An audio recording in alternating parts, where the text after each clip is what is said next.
Passou o presidente Pastor Elias, junto com a diretoria, determinou a implantação do protocolo de segurança, que a partir de hoje vai exigir dos líderes e voluntários desses dois departamentos a emissão de certidões de antecedentes criminais que serão renováveis a cada 6 meses.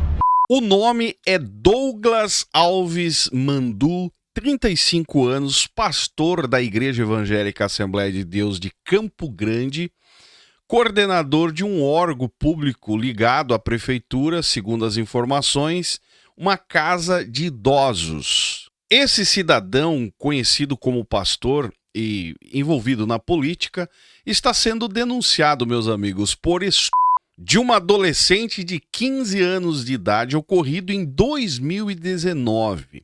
E a vítima hoje está com 21 anos de idade, procurou a polícia, relatou as ameaças, os danos psicológicos que sofre até hoje, inclusive a ameaça de que se ela abrir a boca, a família vai pagar o preço. E o caso está sendo investigado na Delegacia Especializada de Atendimento à Mulher em Campo Grande. Mas o que essa história chama atenção? Chama atenção pelo fato de que a Assembleia de Deus, segundo as informações, já sabia da história e nunca trataram o assunto, com a desculpa de que não tinham provas. E aqui fica claro a maneira que a instituição religiosa evangélica, no caso, trabalha quando tem alguém envolvido, ou seja, um pastor da igreja acusado, e eles simplesmente mantêm empurrando com a barriga porque não pode escandalizar a obra de Deus. E só resolveram largar uma nota e ainda se justificando que foi da antiga diretoria, que não é da diretoria atual, porque a outra diretoria resolveu abafar o caso. Ou seja, largar no esquecimento e a vítima que se lasque pra lá.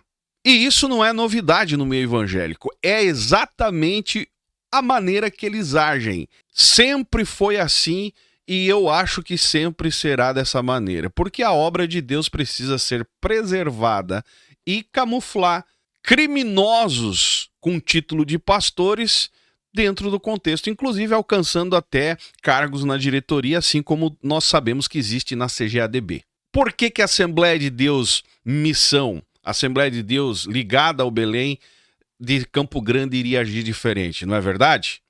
É sobre esse assunto que nós vamos falar no vídeo de hoje, por isso eu peço o seu like, seu comentário que é importante, deixa o seu joinha que ajuda muito e bora pro vídeo de hoje.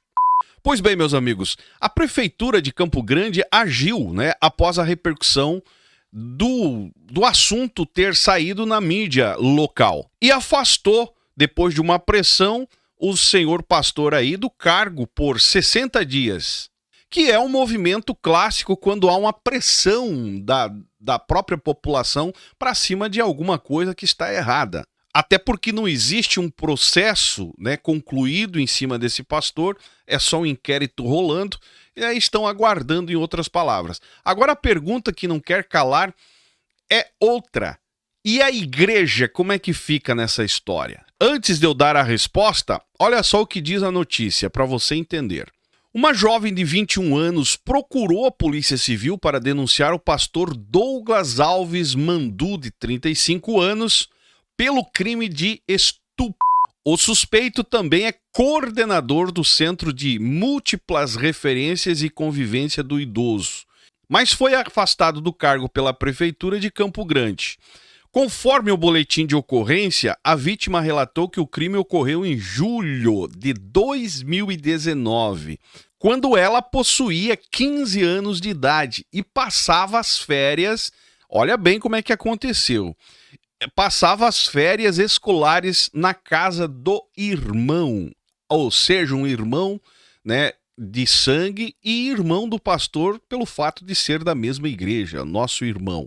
Na ocasião, ela contou que o irmão e a cunhada saíram de casa, deixando-a sozinha na residência. Minutos depois, o pastor apareceu na casa procurando pelo irmão dela, mas foi informado que ele não estava no local. Nesse momento, o homem entrou no imóvel, empurrou o adolescente para um dos quartos e praticou o ato, Após o crime, o autor deixou o local, mas retornou minutos depois com um comprimido para que ela tomasse. A vítima acredita que o medicamento se tratava da pílula do dia seguinte. Agora aqui fica claro uma coisa.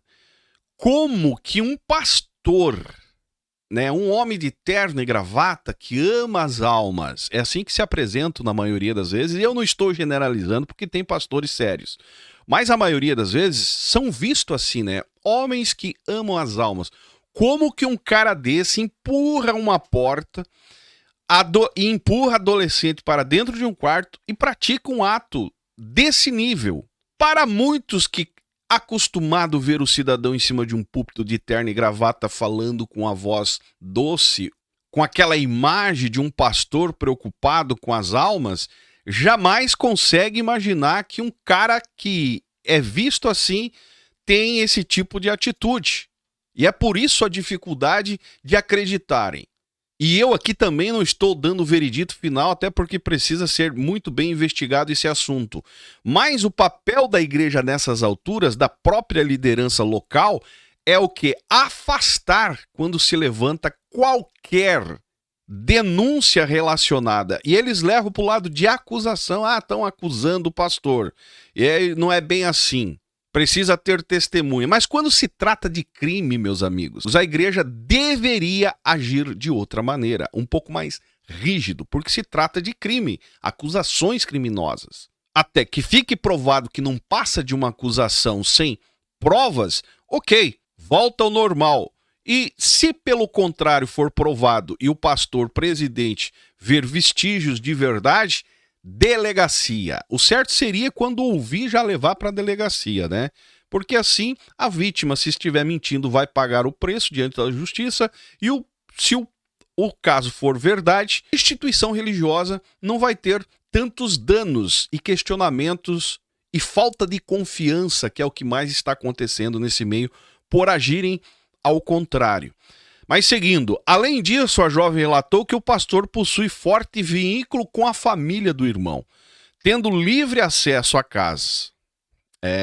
Aquela velha história, Pastor com muita liberdade dentro da sua casa, meu amigo, fica ligado. Tem pastor que eu conheci, na época que eu era envolvido, que entrava a porta dentro. Porque é a casa do irmão fulano, aqui eu estou em casa. Mas se você tem filhos, meu amigo, toma cuidado. Pastor que age assim, no meu ponto de vista, jamais será visto como alguém de confiança no meu modo de enxergar. Porque respeito na casa dos outros é prioridade para quem se dá o respeito. Esse negócio de entrar empurrando a porta, porque é irmão da igreja, isso para mim passa um total desrespeito, não tem credibilidade comigo. Após o crime, o suspeito ameaçou a jovem dizendo que amaria os seus familiares caso ela contasse o que havia ocorrido. Na delegacia, a mulher contou que desenvolveu problemas psicológicos após o ocorrido e acredita que o crime tenha sido premeditado, uma vez que o irmão dela havia conversado com o pastor por telefone minutos antes do crime, no qual informou que a jovem estaria sozinha no imóvel. No boletim de ocorrência, há o relato de que o pastor já possui outro registro por então são dois.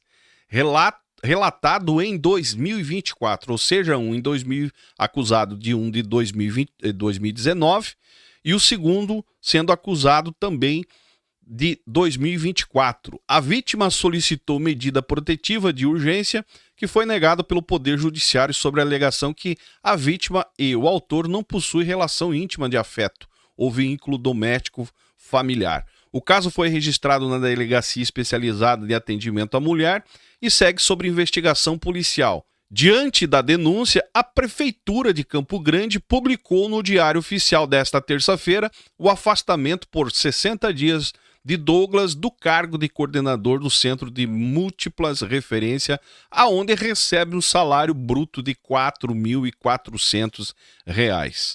E da igreja, quanto que esse cara ganha? Comenta aí embaixo. Agora a pergunta que não quer calar. E a igreja? Se a prefeitura afastou ele, e a igreja, meus amigos? Também afastou, ao ponto do pastor atual, né, dar uma nota, até deram uma nota aqui, depois você dá print aí ou dá um pausa no vídeo e leia. Eu não vou ler porque, meu amigo, é mais uma daquelas notas genérica. Por que que eu digo genérica? Porque, meus amigos, há uma cultura institucional dentro do contexto religioso evangélico preocupante. Por quê? Porque eles têm esperança de não resolver os problemas, acusações fortes como essa, esperando que o tempo apague, para não causar escândalo. Ou seja, esperando que a vítima se canse de denunciar e a obra de Deus não venha sofrer danos. E torce até mesmo, oram para que as vítimas saiam desse plano. Pode ser forte, pesado o que eu estou falando, mas eu já vi casos assim, de pastores em campanha de oração para Deus levar a fulana que está acusando o pastor da igreja. E quando se trata de empurrar com a barriga, isso vira uma estratégia. Porque a ideia é: não vamos causar escândalo à obra de Deus. É a frase que mais funciona, mais se ouve nesse meio quando assuntos pesados vêm à tona. E um dos questionamentos que está se fazendo, muitos membros da igreja de Campo Grande, inclusive, pediram para nós comentar esse assunto por esse motivo, é que eles sabiam dessa acusação de 2019 e não trataram o assunto e o cara simplesmente permaneceu desenvolvendo a sua função pastoral. E a vítima tendo que ficar às escondidas. Ou seja, estamos falando de uma instituição, de um sistema nojento que prefere proteger a hierarquia do que proteger pessoas. O cargo pastoral dentro desse contexto é mais valioso do que a vida de uma adolescente. Infelizmente, é isso. E antes que você fale de condenação antecipada, não se trata aqui do que eu estou falando de condenação antecipada. Até porque o caso aqui está sob investigação, mas se trata de coerência institucional quando se fala de igreja, de uma instituição religiosa sem fins lucrativos, onde homens se apresentam como portador da voz de Deus, ou portadores da presença de Deus. Se a igreja só se posiciona quando a mídia expõe o caso, o problema não é apenas o crime denunciado, mas sim é a lógica interna que calcula a reputação da instituição, no caso, antes de calcular o sofrimento humano. E isso está errado. Discurso sem prática, meus amigos, não é evangelho. Eu estou cansado de falar isso. Discurso sem a prática, cobrança sem a própria liderança cumprir com o que cobra com os fiéis, porque para os fiéis é uma forma, para eles é outra. Sem essa prática de coerência, meu amigo, isso não é evangelho. Essa ideia de não causar escândalo para a obra de Deus, isso é uma coisa, cara, usada totalmente distorcida para se proteger. É a tal imunidade eclesiástica. E o mais absurdo é que estão todos os domingos com culto da família, culto, né, da bênção, fazem eventos infantis, fazem evento para adolescentes e pregam a ideia que ali é um lugar seguro, é um refúgio para a sua vida, para a sua família, para os seus filhos, e no final das contas tem esse tipo de bandido escondido, camuflado com o título de pastor e sendo acobertado, porque daí não pode causar escândalo à obra de Deus. Meus amigos, é mais um daqueles assuntos, né, de que eu fico aqui, termino o vídeo indignado. Porque qualquer vestígio de um crime a esse nível sendo acusado, ou sendo algum pastor sendo acusado por isso, o papel da liderança é imediatamente levar à justiça e dar apoio à vítima. Isso seria o papel da igreja, da tal obra de Deus que eles tanto dizem ser e viver, né? Mas eles fazem totalmente o contrário. Não pode escandalizar a obra de Deus. A vítima se lasque para lá porque é rebelde, acusação, porque quis, sempre tem uma desculpa. E o pastor, o coitadinho, até que se prove o contrário e muitas vezes não vai para a justiça, fica ali protegido pela instituição e vamos orar e no final das contas o assunto esfria, não levam à justiça e ele segue esse tipo de criminoso camuflado e amparado pela instituição que deveria estar protegendo, ajudando a proteger a sua casa, a sua família. É lamentável, mas é isso que acontece. Esse é mais um caso daqueles que eu fico indignado quando eu trago aqui para vocês. Por isso eu peço, se você concorda comigo, deixa o seu like, seu comentário que é importante, seu joinha ajuda muito, ajuda a hypar o nosso conteúdo e nós vamos ficar de olho nesse caso, porque está havendo um inquérito e não é só uma vítima, já apareceu outra vítima e pelo que eu estava lendo também tem uma possível terceira e nós vamos acompanhar e trazer para vocês. Afinal, faz parte, né? Esse pastor faz parte de uma das maiores Assembleias de Deus do Brasil, né, que está em Campo Grande. E se você é de Campo Grande, agradeça a sua audiência, ajuda a divulgar o nosso trabalho, se inscreva no canal se não é inscrito, se já é inscrito, verifica a inscrição, me segue nas demais redes sociais e esse é o canal Fala Zay, estamos juntos por um Brasil e um mundo melhor.